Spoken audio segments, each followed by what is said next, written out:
Ke magana? Fatima Usman. Yawa. Shakaran ke 40.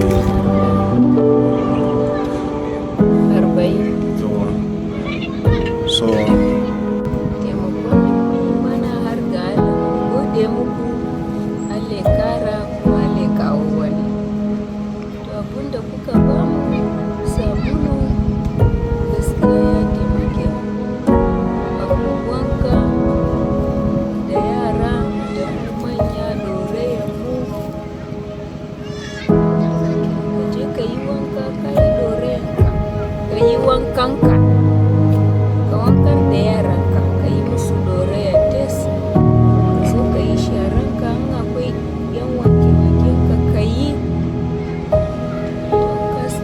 Ka gama wannan ka yi abincinka ka zo na ka ci ka wanke ma yaranka hannu, kai ka wanke hannunka sai ku fara cin abinci. In akwai wanda ya rage sai ka nema murfi sai ka rufe kar kuda kuma ya same shi.